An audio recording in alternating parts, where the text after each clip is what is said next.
Most people have never heard of a ship called Seawise University. But under a different name, this vessel was once one of the fastest, largest, and most luxurious ocean liners in the world. On this episode of Never Stop Learning, we'll uncover the remarkable rise and mysterious fall of RMS Queen Elizabeth, a ship that carried soldiers, celebrities, and dreams, only to disappear beneath a harbor that she was never meant to call home. Back in the 1920s and early 30s, Cunard's aging fleet of ships were showing their age. The company needed something bold to reclaim its place as the forefront of transatlantic travel.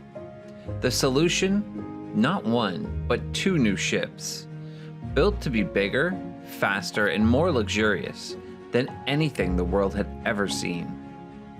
The first was RMS Queen Mary, launched in 1934. Her sister, even larger and more advanced, would be named Queen Elizabeth in honor of the reigning monarchy. She was a ship of ambition, born in the shadow of the Great Depression and hindered by global economic hardship. Her keel was laid in 1936 at John Brown and Company in Scotland. She was longer than her sister, measuring 1,031 feet in length, with a weight of 83,000 gross tons. She would be the largest passenger ship in the world. Designed for speed and comfort, Queen Elizabeth could reach a top speed of 28.5 knots, fast enough to outrun most naval threats of the era. She was intended to carry over 2,200 passengers, with a crew of more than 1,000 to serve them. The ship was launched on September 27, 1938, before a crowd of thousands. Queen Elizabeth herself christened the ship, which slipped into the water with power and elegance. But despite the fanfare, the ship wasn't ready to sail. She would still require months of fitting out, months that history would not allow her.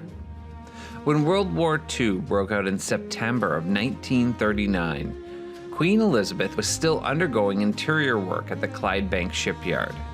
But with the war escalating and the threat of air raids growing by the day, she was suddenly no longer just a passenger liner. She was now a military asset.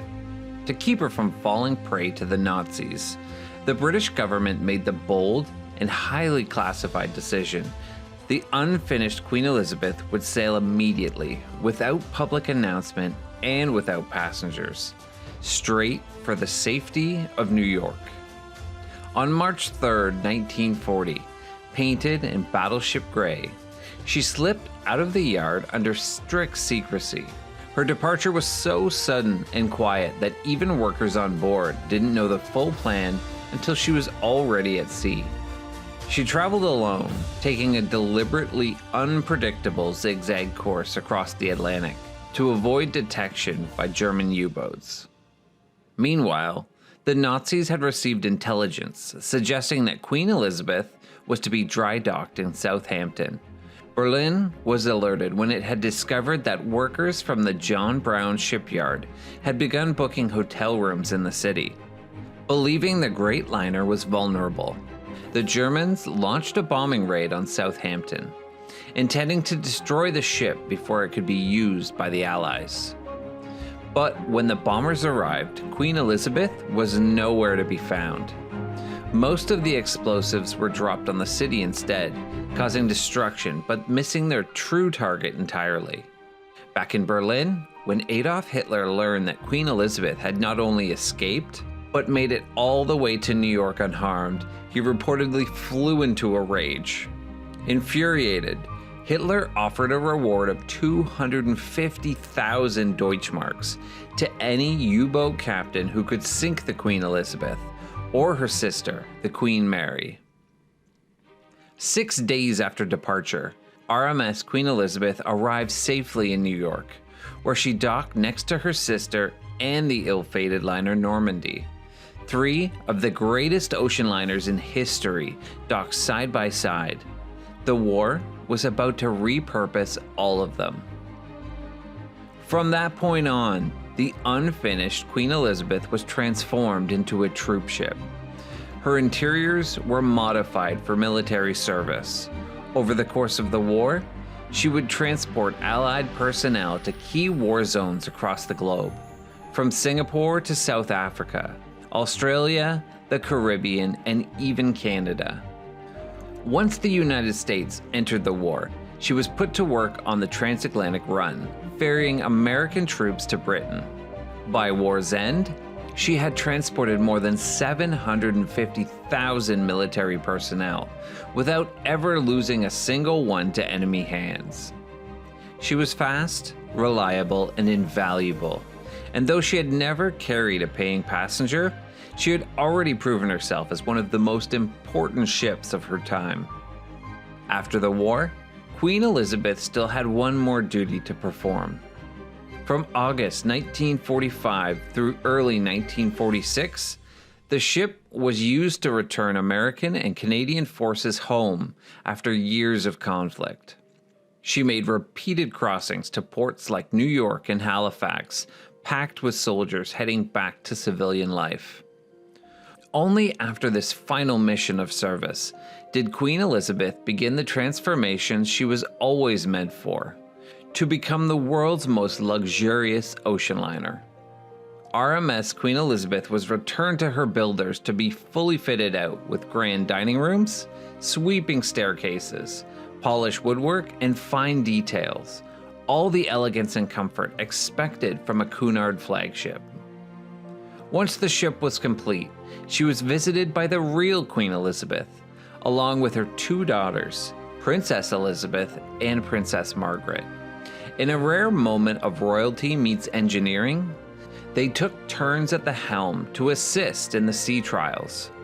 On October 16, 1946, she finally embarked on her official maiden voyage, more than 8 years after her initial launch. Her journey from Southampton to New York was the beginning of what would become a celebrated post-war career. For the next 2 decades, she carried passengers in unmatched style across the Atlantic. But her peacetime service wasn't without incident.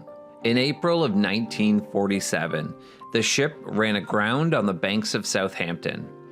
Though she was eventually refloated with little damage, the event was an early reminder that even legends could falter. Then on July 29, 1959, she collided with the American freighter Hunter under foggy conditions in New York Harbor. The impact punched a 2-foot hole near the starboard anchor. Fortunately, the damage was minor enough to be patched quickly, and the accident only delayed her scheduled departure by a single day. Despite these occasional mishaps, she remained one of the most dependable and admired liners afloat. By the mid-1950s, Queen Elizabeth and Queen Mary ruled the North Atlantic route.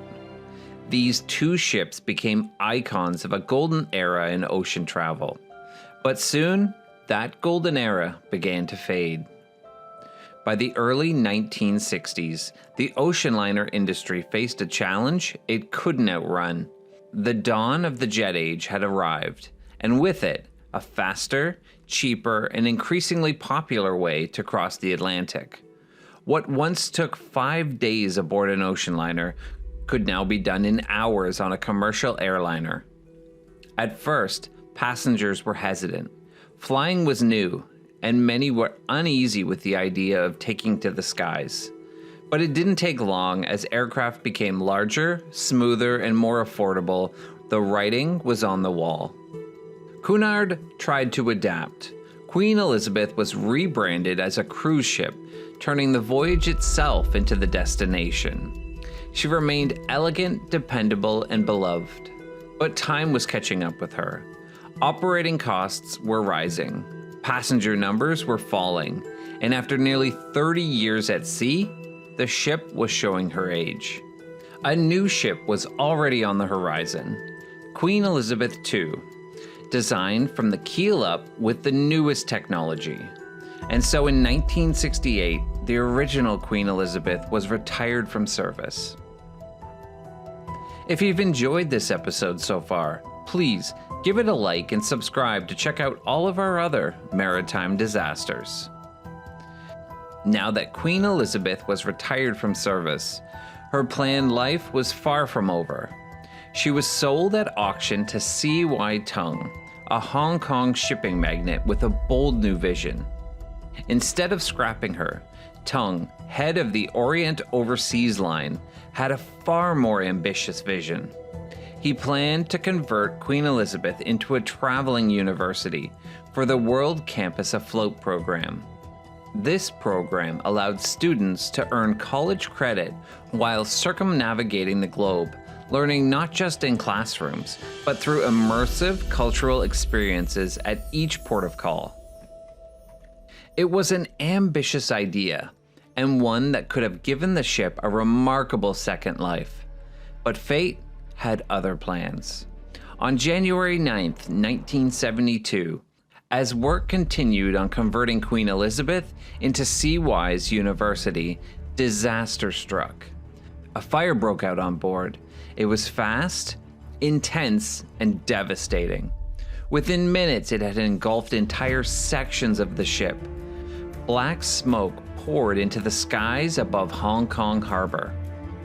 Fireboats rushed to the scene, but it was already too late. As they pumped water onto the burning decks, this caused the ship to list until the great liner slowly rolled onto her starboard side, smoke still rising from her charred remains. The blaze stunned the world. This was not just the end of a ship, it was the death of an era. The once great Queen Elizabeth, pride of the Cunard Line, now lay broken and half submerged, her decks unrecognizable. The cause of the fire remains a mystery. Some suspect sabotage, while others believe it was arson, linked to an insurance scheme gone wrong. But no one was ever charged. No single cause was ever confirmed. All that remains were rumors and wreckage. Her remains were scrapped over time. Eventually, Hong Kong's growth buried her wreck beneath Container Terminal 9. She lies there still, entombed beneath the harbor floor, a legend forgotten beneath the rush of progress. Queen Elizabeth never held the blue ribbon. She never captured headlines with dramatic rescues or record-breaking voyages. But what she did achieve was just as remarkable. She carried a staggering amount of troops during World War II, second only to Queen Mary, and did so without a single loss of life. She ushered in a new era of transatlantic luxury and remained one of the most beloved passenger liners ever to sail. Her name became synonymous with grace, power, and reliability, qualities not just of a ship, but of a time-long past. Thank you for joining us on this journey through the life and loss of Queen Elizabeth. If you've enjoyed this episode of Never Stop Learning, consider hitting the like button and subscribe to support the channel. Also, let me know in the comments, what do you think caused the fire? Sabotage, accident, or something else entirely? And if there's another ship whose story you think I should explore, drop your suggestions below. Until next time.